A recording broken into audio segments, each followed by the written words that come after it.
आमदीद, आदाब, good morning, अस्सलाम वालेकुम। आप सबको हमारी तरफ से हो।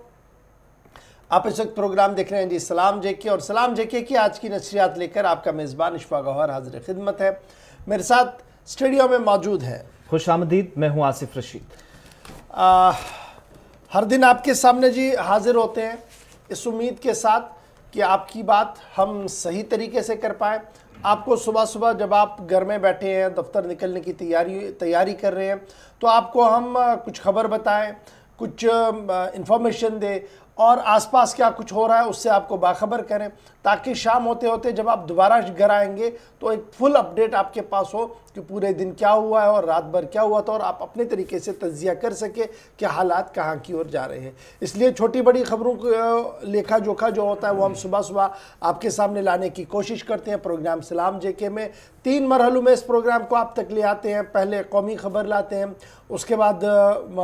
जम्मू कश्मीर से मुंसलिक छोटी बड़ी खबरों पर गुफ्तगू करते हैं, और तीसरी पड़ाव पर जब हम आते हैं 9:30 बजे तो हम अपनी फ़ोन कॉल्स खोल देते हैं, फ़ोन लाइन्स को ऑन कर देते हैं, ताकि आप बराह रास्त अपनी आवाज़, अपने मसाइल हुकूमत तक पहुँचाएँ, इस उम्मीद के साथ कि हुकूमत इंतज़ामिया जो है वो आपकी आवाज़ को सुने, मसले का हल हो और किसी न किसी तरीके से राहत मिले, और जो ब्रिज बन रहा है, जो दूरियां हो रही है, वो नज़दीकियों में तब्दील हो जाए। क्योंकि जब मुश्किलात का अजाला होता है तो थोड़ा बहुत रिलीफ मिलता है, और अगर नहीं होता है तो दूरियां बढ़ती हैं, और उन दूरियों को ख़त्म करने के लिए थोड़ी सी कोशिश हम भी करते हैं, थोड़ी सी कोशिश आप करते हैं घर बैठे फ़ोन कॉल करते हुए। तो फ़िलहाल बढ़ते हैं आगे,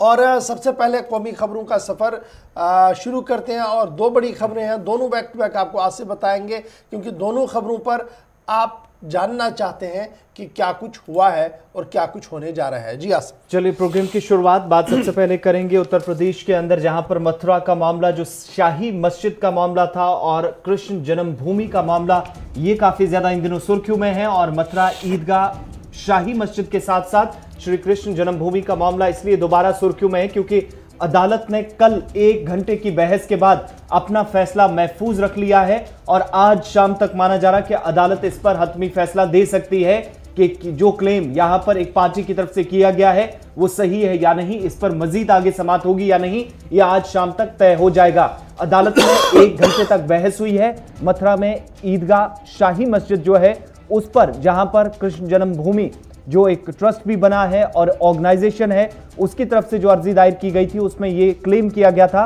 कि इस मकाम पर श्री कृष्ण जन्मभूमि है और मस्जिद यहां पर मुतनाज़ा है, मस्जिद यहां पर नहीं थी। जिसके बाद अदालत में मामला पहुंचा है, एक और अर्जी पर समाअत हुई। इससे पहले आपको यह भी बताते चलें कि नवंबर से इन अर्जियों का सिलसिला शुरू हुआ था, लेकिन अदालत ने 2 बार इस पर समाअत करने से इनकार कर दिया था, और दखल न देने की बात जरूर कही गई थी अदालत की तरफ से। लेकिन करीब 2.5 महीने के बाद, नवंबर 10 के बाद, अब जाकर जनवरी के इस तीसरे हफ्ते में एक बार फिर समाअत हुई है। 1 घंटे तक कल बहस हुई है दोनों पार्टियों के दरमियान अदालत के अंदर, और आज शाम माना जा रहा है कि हतमी फैसला अदालत सुना सकती है। कल चूंकि अदालत ने अपना फैसला महफूज रख लिया है, और इस सिलसिले में जो अर्जी दायर की गई थी उसमें यह भी क्लेम किया गया था कि यहां पर एनक्रोचमेंट हुई है, एक तबके की तरफ से एनक्रोचमेंट की गई है और एक मंदिर को नुकसान पहुंचाया गया था, जो अर्जी के अंदर जिक्र किया गया था, जो अदालत में पहुंची थी। उस पर पॉइंट टू पॉइंट डिस्कशन के बाद, पॉइंट टू पॉइंट समाअत के बाद, कल की बेंच जो कल समाअत हुई है 1 घंटे की, उसके बाद फैसला महफूज रखा गया है, और आज शाम तक मुतवक्का है कि इसमें एक और फैसला और हतमी फैसला सामने आ सकता है। यहां से आगे ये केस कितना लंबा खींचेगा, कितने सालों तक बढ़ेगा, और इस पर लगातार अदालत के अंदर समाअत होगी या नहीं, बहस मुबाहिसा होगा नहीं, यह आज मथुरा कोर्ट के अंदर जो डिस्ट्रिक्ट कोर्ट है वो डिसाइड करने जा रहा है। चलिए जी, इसके बाद अब बढ़ते हैं आगे और बात करते हैं ज़रा वैक्सीन की, क्योंकि वैक्सीन की खबर आप तक पहुंचाना बहुत ज़्यादा ज़रूरी है। सोशल मीडिया पर बड़ी खबरें चल रही है कि इस शहर में ऐसा हुआ, यहाँ पर ऐसा हुआ, वहाँ पर ऐसा हुआ, और उन खबरों के बीच सही खबर को जानना आपके लिए भी बहुत ज़्यादा ज़रूरी है, ताकि आपको इत्मीनान हो सके जो कुछ कोविड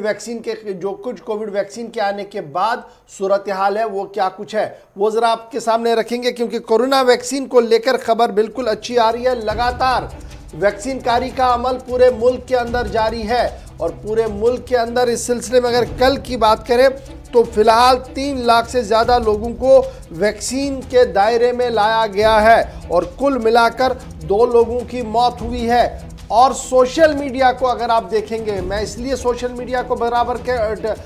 लगातार कह रहा हूं क्योंकि कल से हम देख रहे हैं कि सोशल मीडिया को लेकर ये कहा जा रहा है कि ये जो वैक्सीन कारी का अमल चला है इसकी वजह से 2 लोगों की मौत हुई है। लेकिन महकमा सेहत, वजारत सेहत हुकूमत हिंद यानी मरकजी वजारत सेहत की तरफ से जो अदाद शुमार दिए गए हैं, जो तफसीलात दी गई है, उन्होंने इस खबर की तरदीद की है। कहा कि दोनों को वैक्सीन लगा था लेकिन वैक्सीन की वजह से उनकी मौत हुई है, ये किसी भी तरीके से साबित अभी तक नहीं हुआ है और इब्तिदाई रिपोर्ट्स इसी तरीके की है। इसके साथ साथ भारत से फिलहाल ढाका 20 लाख वैक्सीन के डोजेज लेगा। पाकिस्तान भी डोजेज लेने के लिए यानी कोरोना वैक्सीन की दवाई लेने के लिए जो राहें तलाश कर रहा है, पाकिस्तान भी वैक्सीन लेने के लिए गौर-व-खोज कर रहा है। भारत से ढाका ने फिलहाल 3 लाख डोजेज लेने का फैसला ले लिया है, उस 20 लाख डोजेज लेने का जो है वो फैसला ले लिया है। बांग्लादेश की तरफ से भी कंफर्म कर दिया गया है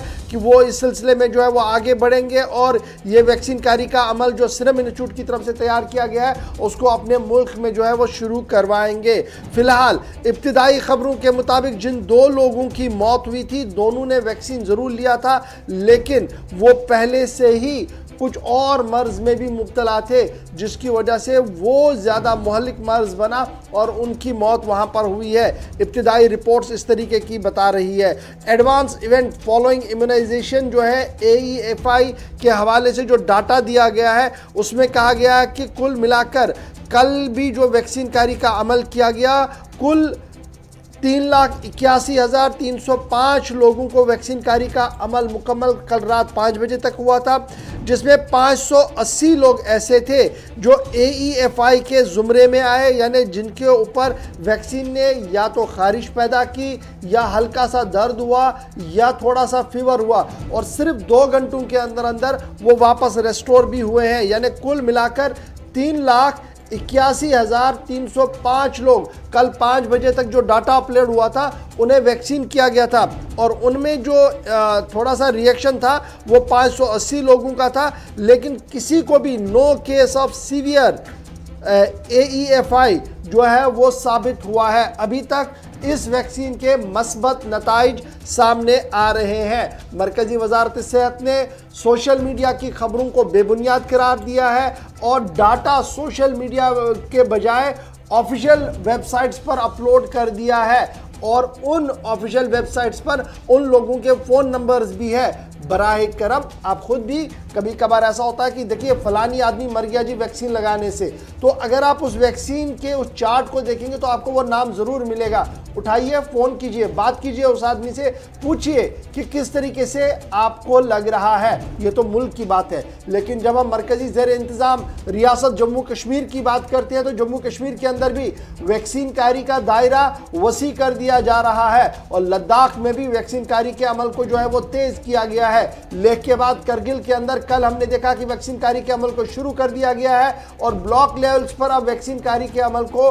कल से शुरू कर दिया है। और कल भी जिन लोगों ने वैक्सीन लिया था, आज हमने कुछ और लोगों से सुबह बात की थी और वो बिल्कुल पॉजिटिव थे और उनका मानना था कि उन्हें वैक्सीन लगाने के बाद कोई बड़ी परेशानी नहीं देखने को मिली है। और यही वजह है कि मुल्क भर के अंदर अब तक जो 3 लाख से ज्यादा हेल्थ वर्करों को वैक्सीन दी जा चुकी है, जिस पर हालांकि खबरें जो आप सोशल मीडिया का जिक्र कर रहे हैं जिसकी तरदीद सरकार ने कर दी है, वजारत सेहत की तरफ से कर दी गई है। 2 लोगों की वैक्सीनेशन के बाद मौत हुई, लेकिन इससे कोई लेना देना नहीं था। जो वैक्सीन के बाद या इस अमल में कोई खलल डालने की कोशिश थी वो नाकाम बताई जा रही सरकार की तरफ से की हुई है। हालांकि 2 लोगों की मौत हुई है लेकिन वो दीगर अमराज में मुब्तला हो सकते हैं, वैक्सीन से किसी को कोई नुकसान नहीं पहुंचा है। दूसरी बड़ी चीज यहां पर जब ये खबर हम आपको बता रहे हैं तो बांग्लादेश के लिए 20 लाख डोजेज बहुत जल्द अब ढाका के लिए रवाना किए जाने की तैयारी सरकार की तरफ से की गई है। और तीसरी बड़ी खबर जो इसी वैक्सीन से जुड़ी है कि पाकिस्तान भी अपने थ्रू सोर्सेज बताया जा रहा कि भारत के साथ राब्ते में आने की कोशिश कर रहा है ताकि वैक्सीन, क्योंकि drug controller general of Pakistan जो है ड्रग्स अथॉरिटी है, उसने इमरजेंसी यूज के लिए कोविड नाम की जो भारत में तैयार करदा वैक्सीन है उसकी पाकिस्तान के अंदर भी मंजूरी दी है। लेकिन क्या भारत के साथ कोई डील हो सकती है, ये साफ होगी, मगर कोशिशें जरूर इस सिलसिले में चल रही हैं इस्लामाबाद से भी। चलिए जी, अब जरा बढ़ते हैं आगे और बात एक और बड़ी खबर की करते हैं जल्दी जल्दी से, ताकि हम जम्मू कश्मीर की खबरों पर भी आ सके। और तीसरी बड़ी खबर जो है वो जरा किसानों की आपको बताते चले, जहां कड़ाके की ठंड दिल्ली के अंदर भी है, घना कोहरा है। इस बीच किसान तहरीक लगातार जो है वो जारी है और किसान तहरीक पर एनआईए की तलवार भी जो है वो लटक रही है। लेकिन उससे पहले कि एनआईए की खबर हम आपको बता दें, हुकूमत और किसानों के माबैन 10वें दौर की बातचीत जो आज होनी थी वो अब नहीं होगी, मुलतवी कर दी गई है, उसे कैंसिल कर दिया गया। 10वें दौर की बातचीत आज दिल्ली के अंदर होनी थी, लेकिन अब ये बातचीत नहीं हुई है, होगी। सेंटर ने पोस्टपोन कर दी है 10वें दौर की बातचीत जो 20 जनवरी को होनी थी। 20 जनवरी को जो बातचीत होनी थी उसको जनाब फिलहाल मुलतवी कर दिया गया है और मरकजी हुकूमत की तरफ से साफ कर दिया गया है कि कुछ और मसरूफियात की बिना पर जो है ये फैसला लिया गया है। और सुप्रीम कोर्ट की कमेटी जो बनी है वो कमेटी अब आगे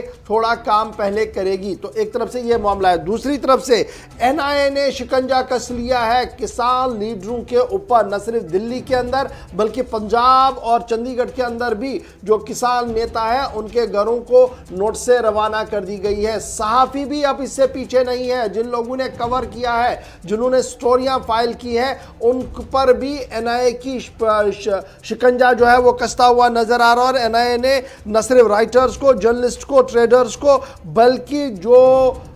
इस तहरीक के साथ लोग जुड़े हैं उनको भी अब एनआईए की तरफ से समन्स जारी कर दिए गए हैं। और ये समन जो है सिख फॉर जस्टिस तंजीम के ऊपर जो पहले ही एफआईआर थे उसमें ये एक बात जोड़ दी गई है कि अब जनाब ये पैसा जो है वो थ्रू किया जा रहा है मुख्तलिफ एनजीओज के ज़रिए से, ताकि इस तहरीक को जो इस वक्त दिल्ली के अंदर चल रही है, किसानों की तहरीक, बड़ी तहरीक जो है वो चल रही है, इसको और मजबूत किया जाए। और इसे मजबूती देने के लिए पैसा जो है वो बैरून मुल्कों से लाया जा रहा है और यहाँ पर लगाया जा रहा है, ताकि अदम इस्तेकाम की तहरीक जो है इसको और तवाज़ुन मिल सके, इसको और आगे जो है वो बढ़ाया जा सके। और यही एफआईआर में एक शिक लगाई गई और इसी के देखते हुए अब एनआईए ने मुख्तलिफ लोगों पर जो है वो नोट से रवाना कर दिया और उनसे पूछताछ का अमल जो है वो तेज़ कर दिया है। और एनआईए की तरफ से जिन लोगों को जो नोट से मिली हैं उनमें बड़े अहम नाम सामने आए हैं, जिनमें कुछ जत्थेदार भी हैं, कुछ पंजाब के नामी गिरामी लोग भी हैं और कुछ राइटर्स भी हैं। जसबीर सिंह ये फॉर्मर अकाल तख्त जत्थेदार रहे हैं और जर्नैल सिंह भिंडरावाला के नेफ्यू हैं, इन्हें नोटिस मिला है। उसके साथ साथ जो नोटिस मिला है वो मिला है बलविंदर पाल सिंह, राइटर है जलंधर के। जसवीर सिंह एक और राइटर है, इनको मिला है। तजिंदर सिंह अमृतसर के हैं, ये पत्रकार है, वीडियो जर्नलिस्ट है, इन्हें मिला है। और केटीवी और अकाल चैनल रिप्रेजेंटेटिव्स को जो है वो नोट से मिली है और उन्हें कहा गया कि वो अपनी वो सारी रिपोर्ट्स लेकर जो है वो हाजिर हो जाए। इसके साथ साथ कुछ और लोग जो हैं जो कलम अपने इस ज़ोर कलम की वजह से न सिर्फ पंजाब के अंदर माने जाते हैं बल्कि पंजाब के बाहर भी उनका काफ़ी असर है, उन सब लोगों को जो है वो एनआईए की तरफ से नोट से गई है और उन्हें एक एक करके तलब किया जा रहा है। इस सिलसिले में 5 लोगों से पूछताछ भी हुई है और जिस तरीके से कल हमने आपको बताया था कुछ लीडरान जो मसरूफियात की वजह से एनआईए के सामने पेश नहीं हो पाए थे, जिनने हवाला दिया था इस बात का कि वो बिजी हैं अपने कुछ जाती कामों की वजह से, लेकिन 5 लोगों से पूछताछ हुई है और कई टीवी चैनल्स भी हैं, कई न्यूज़ पोर्टल्स हैं जिन पर गाज गिरी है, जिनसे पूछताछ आने वाले दिनों में आ सकती है। क्योंकि न सिर्फ सहाफ़ी जो मुसन्निफ हैं, इसके साथ साथ दीगर कई लोग हैं जो टीवी चैनल्स को रन करते हैं, प्राइवेट चैनल्स हैं या फिर पोर्टल्स हैं, उसके साथ साथ मैगजीन्स और न्यूज़पेपर्स, वो तमाम लोग भी अब एनआईए के सर्कल में आए हैं, जिनसे आने वाले कुछ दिनों के अंदर पूछताछ हो सकती है। और पिछले 24 घंटों में 5 लोगों से इस सिलसिले में पूछताछ एनआईए कर चुकी है। चलिए जी, एनआईए की खबर के बाद अब जरा एक और बड़ी खबर की ओर आते हैं। और भारत और चीन के बीच जहां लद्दाख के अंदर तनाव बहुत ज्यादा देखने को मिल रहा है, वहीं पर अब अरुणाचल प्रदेश एक बार फिर सुर्खियों के अंदर है। और आपको याद होगा कि कल हमने 5 बजे के प्रोग्राम में तस्वीरें आपको दिखाई थी और सैटेलाइट इमेज से दिखाने की कोशिश की थी कि सिर्फ चंद महीनों के अंदर किस तरीके से बदलाव देखने को मिला है लाइन ऑफ कंट्रोल पर चीन की साइड से। उस पर रद्द-ए-अमल और बयान जो है वो भारत की तरफ से जारी कर दिया गया है। चीन के फौजी ढांचे पर भारतीय सरकार की करीबी नजर है, बड़ा बयान वजारत खारजा के तर्जुमान की तरफ से दिया गया है। और अरुणाचल सरहद पर जो तस्वीर सामने आई थी सोशल मीडिया पर, जहां कुछ कंस्ट्रक्शन की जा रही थी, मुल्क की सलामती के लिए सभी इकदाम किए जा रहे हैं और उस बुनियादी ढांचे पर जो चीनी अफवाज की तरफ से तैयार किया जा रहा है या किया गया है पिछले 6-7 माह के दौरान, उस पर करीबी नजर है। कहीं पर भी किसी भी एरिया को बदलने की, उसको तब्दील करने की कोशिश जो हो रही है, उस पर भारत सरकार की नजर है। वजारत खारजा का बड़ा बयान और सैटेलाइट इमेजेस जो सामने आई थी, जिसमें एक गांव अरुणाचल प्रदेश का है, सरहदी इलाका है, सूरीचू रिवर के करीब का हिस्सा, जहां पर लाइन ऑफ कंट्रोल के करीब ये सुबनसिरी जिले का हिस्सा है। और इस इलाके के अंदर, और ये वो तस्वीरें जो आप देख रहे हैं कि अगस्त 2019 में यहां की सूरत हाल क्या कुछ थी और नवंबर 2020 आते आते किस तरीके से यहां पर कंस्ट्रक्शन हुई। दो तस्वीरें राइट और लेफ्ट आप अपनी टीवी स्क्रीन पर भी देख रहे हैं। और इसी पर जब सरकार पर दबाव बढ़ रहा था तो वजारत खारजा की तरफ से इस पर बयान दिया गया, क्योंकि हिज़्ब इख्तिलाफ की तरफ से भी सवाल उठाए जा रहे थे कि इस पर जवाब क्यों नहीं दिया जा रहा मरकजी सरकार की तरफ से। तो इन तमाम मामलात पर जो चीन की तरफ से ढांचा तैयार किया जा रहा था या तैयार करने की कोशिश है, या जिस गांव को बदलने की कोशिश सोशल मीडिया पर काफी खबरें गर्दिश कर रही थी, इस पर लाइन ऑफ कंट्रोल की सूरत हाल पर इस वक्त भारत सरकार की नजर है। वजारत खारजा ने इसी सिलसिले में बयान जारी किया है और न सिर्फ ढांचे पर बल्कि LAC पर लद्दाख से लेकर अरुणाचल प्रदेश तक सलामती सूरत हाल को यकीनी बनाने के लिए तमाम तर मुमकिन इकदाम भारत सरकार की तरफ से किए जा रहे हैं, जिसका खुलासा वजारत खारजा के तर्जुमान ने किया है। चलिए जी, इस खबर के बाद अब जरा आते हैं मरकजी रियासत जम्मू कश्मीर की ओर और यूनियन टेरिटरी जम्मू कश्मीर के अंदर क्या कुछ चल रहा है। सबसे पहले उधमपुर की खबर आपको बताते हैं, जहां पर आपको याद होगा कि गैर मयारी दवाखाने से बच्चों ने दम तोड़ा था और उसके बाद इंतजामिया की तरफ से आनन फानन में बड़े बड़े वादे किए गए थे, लेकिन वादों का हुआ क्या सबके सामने है। मामला नेशनल ह्यूमन राइट्स कमीशन तक चला गया था, जिसके बाद नेशनल ह्यूमन राइट्स कमीशन ने अपना बड़ा फैसला सुनाया है। नेशनल ह्यूमन राइट्स कमीशन ने 11 बच्चों के अहल खाना को जो मारे गए थे गैर मयारी दवाखाने से, उनके लिए राहत का ऐलान किया है और हर घर के लिए 3 लाख रुपया देने, हर बच्चे के लिए 3 लाख रुपया देने के मुआवजे का ऐलान कर दिया है और कहा है कि 3 लाख रुपया जो है वो जम्मू कश्मीर इंतजामिया की तरफ से दिया जाएगा। और सिर्फ 6 हफ्ते दिए गए हैं जब सरकार जम्मू कश्मीर इंतजामिया को एक कंप्लीट कंप्लेंट्स रिपोर्ट लेकर नेशनल ह्यूमन राइट्स कमीशन के सामने आना होगा। नेशनल ह्यूमन राइट्स कमीशन के पास यह मामला पिछले कई हफ्तों से लगातार जेर बहस था। और आपको याद होगा कि उधमपुर के अंदर दिसंबर का महीना था और साल 2019 था जब यह खबर सामने आई थी कि 11 बच्चे जो है उनकी मौत हुई है। और मौत की बड़ी वजह जो उस वक्त सामने आ रही थी वो ये थी कि गैर मयारी दवाएं उन्हें दी गई थी, जिसके बाद 11 बच्चों की मौत हुई थी। ये जनाब साल 2019 था, दिसंबर का महीना था। उसके बाद वज़ीर ममलिकत डॉक्टर जितेंद्र सिंह बीच में आए और उन्होंने इंक्वायरी के अहकाम जारी करवाए और इंतजामिया ने अपने तरीके से काम आगे बढ़ाया। लैतुलैल के बीच जब कोई फैसला न हो पाया और महकमा हेल्थ और मेडिकल इमरजेंसी की तरफ से कोई बड़ी बात नहीं रखी गई, तो मामला सीधे चले गया नेशनल ह्यूमन राइट्स कमीशन के पास, जिसके बाद एक बड़ा फैसला जो है ये आया है और इसमें उन्होंने ये साफ कर दिया है कि ड्रग डिपार्टमेंट जम्मू कश्मीर इंतजामिया और दीगर अमला जो है वो लैतुलैल का मुजाहिरा कर रहा है। लेकिन अब कौमी इंसानी हकूक कमीशन, नेशनल ह्यूमन राइट्स कमीशन ने अब यह फैसला ले लिया है कि इन मारे गए बच्चों के लवाहिकीन को फीकस 3 लाख रुपया दिया जाएगा और 11 बच्चों में ये 3-3 लाख रुपया जो है वो तकसीम किया जाएगा और 6 हफ्तों के अंदर अंदर एक complete report national human rights commission के सामने रखने की बात कही गई है। उधमपुर के हवाले से खबर है, स्टेट ने जब इंसाफ दिया नहीं, मरकजी बड़े इदारे नेशनल ह्यूमन राइट्स कमीशन का दरवाजा खटखटाया और कल रात देर गए इसका फैसला सामने आया है, जिसके अंदर यह साफ कर दिया गया कि हुकूमती लैतुलैल की वजह से इंसाफ नहीं हो पाया। इसलिए नेशनल ह्यूमन राइट्स कमीशन ने ये डायरेक्शन और ये ऑर्डर पास किया है कि अब मुआवजा दिया जाए और 6 हफ्तों के अंदर अंदर ये फाइल मुकम्मल तौर पर यानी मुआवजा बांटकर report national human rights commission के सामने रखी जाए। अद्वियात गैर मयारी थी, बच्चों की मौत थी और इदारे बेहस थे, लेकिन कहीं ना कहीं चाबुक चलाया नेशनल ह्यूमन राइट्स कमीशन ने और उन्होंने साफ किया कि जो खदशात और सवालात अवाम की तरफ से उठाए गए थे वो कहीं ना कहीं सही है और आज वो फैसला सामने आ गया है।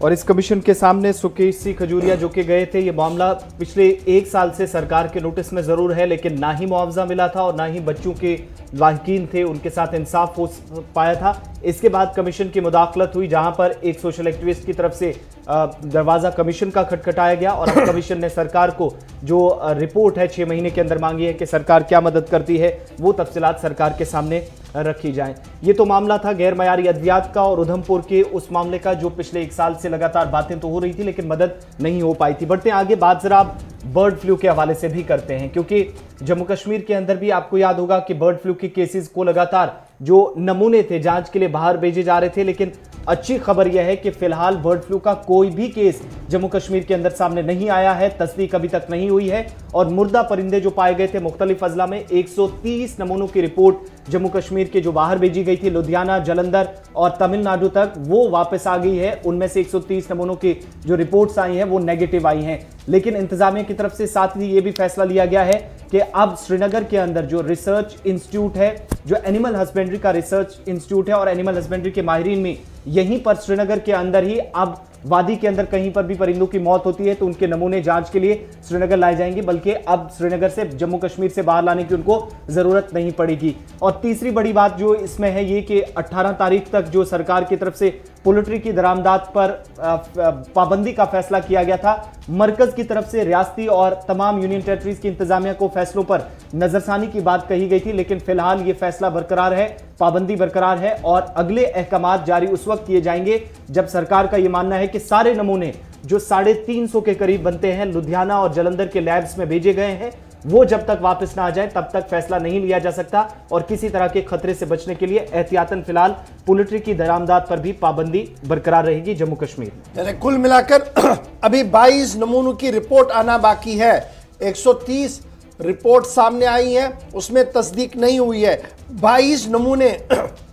जो बाहर सैंपलिंग के लिए गए थे वो रिपोर्ट अभी आना बाकी है। हुक्काम ने बताया कि 40 नमूनों की रिपोर्ट मनफी आई, जबकि जम्मू से भेजे गए 90 नमूनों की रिपोर्ट भी मनफी आ चुकी है। जम्मू से सबसे पहले खबर आई थी, इसलिए वो रिपोर्ट सबसे पहले आई है और वहां पर सब कुछ ठीक ठाक बताया जा रहा है। कश्मीर से बाहर भेजे गए 16 नमूनों में जम्मू से 6 नमूनों की रिपोर्ट आना बाकी है। 22 में से 6 नमूने जो है वो जम्मू के भी अभी बाकी है। और इस तरीके से हमसाया रियासतों के अंदर बर्ड फ्लू का कहर लगातार है और हुकूमत ने पहले ही 8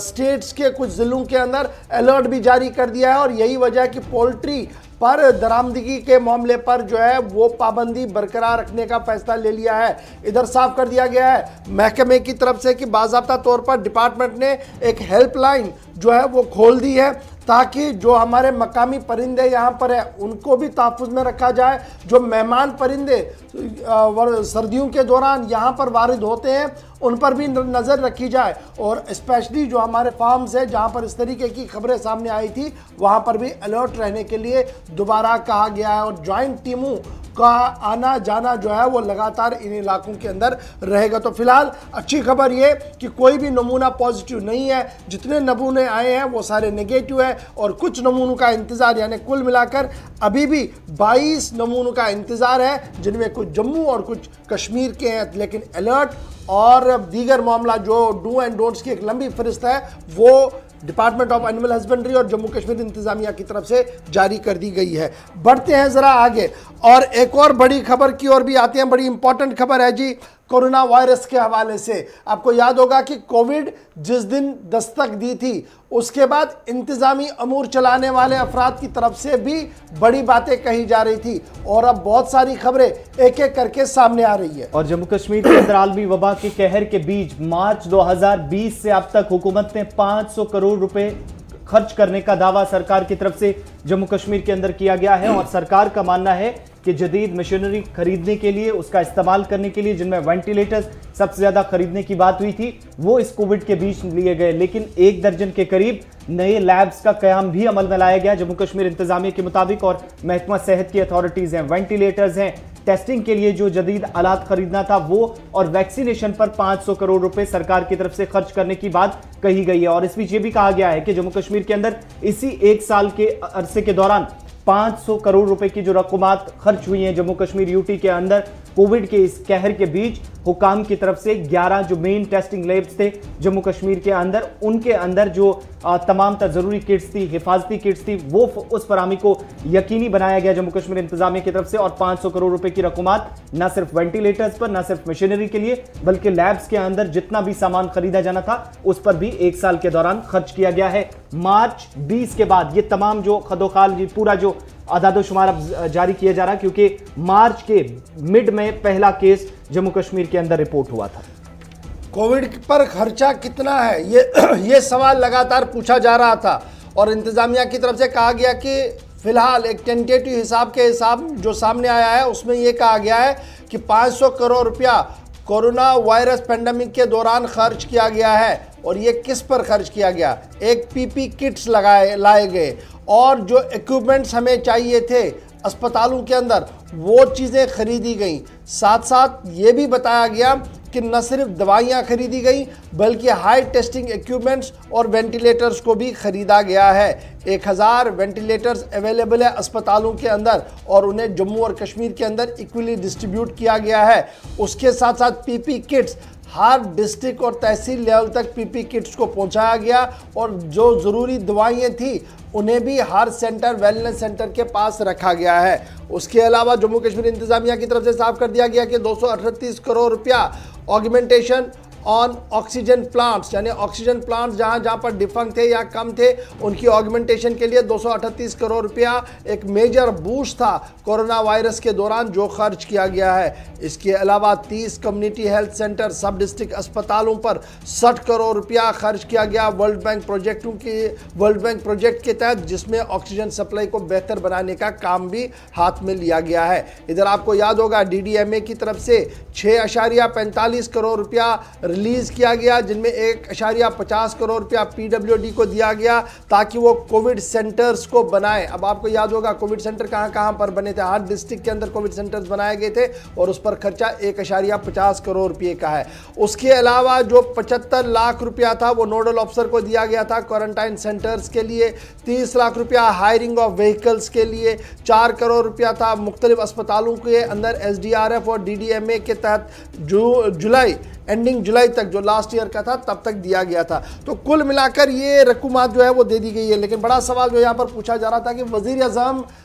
ने भी वेंटिलेटर्स बांटे हैं, PM केयर फंड में से भी वेंटिलेटर्स बांटे गए हैं और वो वेंटिलेटर्स कितने थे और ये 1000 वेंटिलेटर्स की जो कहानी है ये अलग है। दैट मीन्स हर अस्पताल के अंदर सरप्लस वेंटिलेटर्स की होने की बात फिर अगर देखेंगे तो वो होनी चाहिए। तो क्या सिक्किम सोगरा के अंदर, GMC सोगरा के अंदर वेंटिलेटर्स इतने हैं हमारे पास जितनी एदाद शुमार दिए जा रहे हैं? ये एक बड़ा सवाल इस वक्त है, इस पर हम और भी बात करेंगे। लेकिन यहाँ पर वक्त हो गया जी छोटे से ब्रेक का। ब्रेक के उस पार आएंगे तो बात यहाँ रुकेगी नहीं। ये तो हमने खाका सिर्फ आपके सामने खींच लिया, आप भी सोच लीजिएगा, हम भी और रिसर्च करेंगे। बात इसके बाद करेंगे वादी कश्मीर की, और वादी कश्मीर के अंदर मुसीबत जो इस वक्त है वो मौसम का है। मौसम का कहर अपनी तरीके से है, लेकिन एक और बड़ी परेशानी भी शहर श्रीनगर के अंदर है। क्या है वो परेशानी और क्यों उस पर खामोश है इंतजामिया? इस पर बात करेंगे छोटे से तिजारती वक्फे के फौरन बाद।